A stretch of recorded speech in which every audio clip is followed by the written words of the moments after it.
السلام علیکم ورحمۃ اللہ وبرکاتہ۔ میں آپ کا میزبان حافظ محمد عاصم۔ میں آپ کی خدمت میں روزانہ کی طرح حاضر ہوں AKS چینل پر، جس میں ہم آپ کو بتائیں گے آپ کے مسائل اور ان کا حل قرآن اور حدیث کی روشنی میں۔ آج کے ہمارے مہمان فاضل دارالعلوم کراچی حضرت مولانا فخر الاسلام صاحب ہیں۔ ان سے میرا پہلا سوال ہے، بھائی اختیار صاحب نے سعودی عرب سے بھیجا ہے،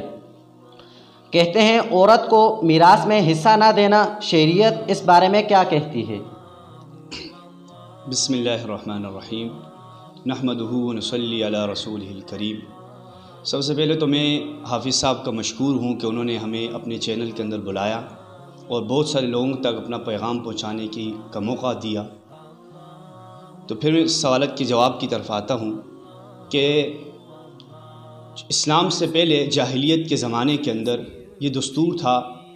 کہ جہاں عورت پر اور بہت سارے مظالم ہوتے تھے، ان میں ایک ظلم یہ بھی تھا کہ عورت کو میراث کے اندر کوئی حصہ نہیں دیا جاتا تھا۔ چنانچہ حدیث پاک کے اندر آتا ہے، حضرت جابر رضی اللہ تعالیٰ کی روایت ہے، امام ترمذی رحمہ اللہ نے اس روایت کو ابواب الفرائض کے اندر ذکر کیا ہے کہ ایک مرتبہ حضرت سعد بن ربیع رضی اللہ تعالیٰ کی بیوی آپ صلی اللہ علیہ وسلم کی خدمت کے اندر حاضر ہوئی اور ان کے ساتھ ان کی 2 بیٹیاں بھی تھیں، اور آ کر عرض کیا کہ اللہ کے رسول کہ حضرت سعد بن ربیع رضی اللہ تعالی عنہ احد کی جنگ کے اندر آپ کے ساتھ شہید ہو گئے، اور اب ان کی 2 بیٹیاں ہیں، لیکن ان کے چچا نے ایسا کیا ہے کہ سارا مال خود ہی لے لیا اور ہمیں کچھ نہیں دیا۔ تو اب آپ صلی اللہ علیہ وسلم نے فرمایا کہ اس بارے میں اللہ ہی فیصلہ فرمائیں گے۔ چنانچہ اس موقع پر میراث کی آیتیں نازل ہوئیں، اور پھر جب میراث کی آیتیں نازل ہوئیں تو آپ صلی اللہ علیہ وسلم نے ان کے چچا کو بلایا اور کہا کہ اس میراث سعد بن ربیع رضی اللہ تعالیٰ نے جو میراث چھوڑی ہے، اس میں سے 2/3 تو ان کی بیٹیوں کو دے دو، ان کا حق ہے، اور اس کا جو 8واں حصہ ہے وہ ان کی والدہ کو دے دو، یعنی سعد بن ربیع رضی اللہ تعالیٰ کی بیوی کو، اور باقی جو ہے وہ آپ کا حق ہے، وہ آپ لے لو۔ اس طرح اسلام نے جو ہے عورت کو میراث کے اندر حق دیا۔ لیکن اب ہمارے معاشرے کے اندر چونکہ مسلمان اور ہندو یہ ہندوستان کے اندر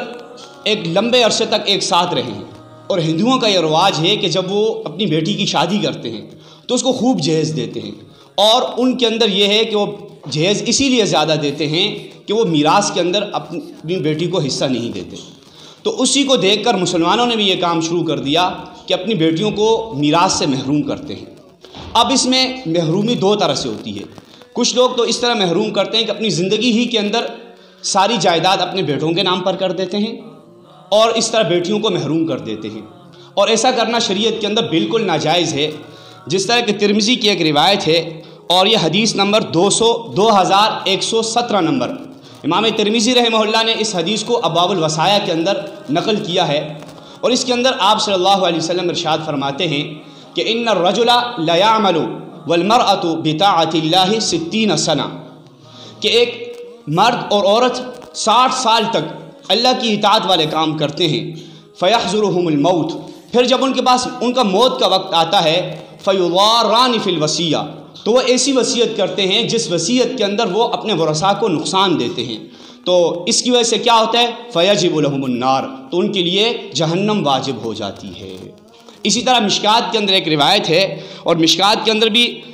باب الوصایا کے اندر اس کو ذکر کیا ہے، 3087 نمبر یہ روایت ہے۔ اس کے اندر بھی آپ صلی اللہ علیہ وسلم نے ارشاد فرمایا کہ جو آدمی اپنے وارث کی میراث کو قطع کرے گا تو قیامت والے دن اللہ تعالیٰ جنت سے اس کی میراث کو قطع کر دیں گے۔ اور میراث کو کاٹنے کا طریقہ یہی ہے کہ کچھ یعنی بیٹیوں کو چھوڑ کر بیٹوں کے لیے وصیت کر لی ساری، اور یا اسی طرح اپنے ورثاء کو چھوڑ کر کسی اور کے لیے وصیت کا کہہ دیا۔ اور اسی طرح دوسرا طریقہ یہ ہوتا ہے کہ باپ کے جانے کے بعد بھائی خود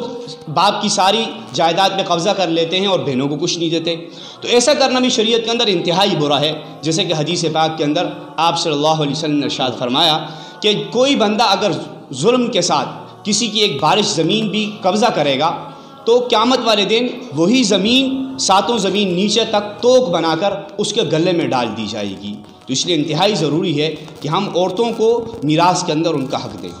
اچھا مولانا صاحب، اب اس بات کو بھی واضح کر لیں کہ عورت کا میراث میں حصہ کتنا ہے؟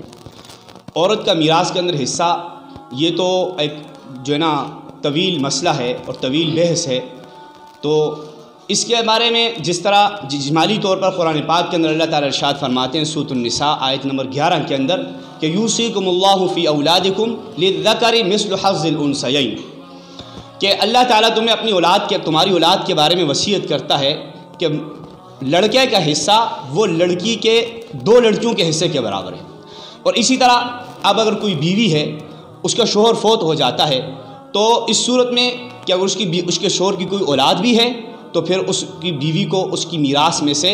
8واں حصہ ملتا ہے، اور اگر اس کی اولاد نہ ہو تو پھر اس کی بیوی کو 4تھا حصہ ملتا ہے۔ اسی طرح مختلف مواقع پر شریعت نے عورت کے لیے مختلف حصوں کو مقرر کیا ہے۔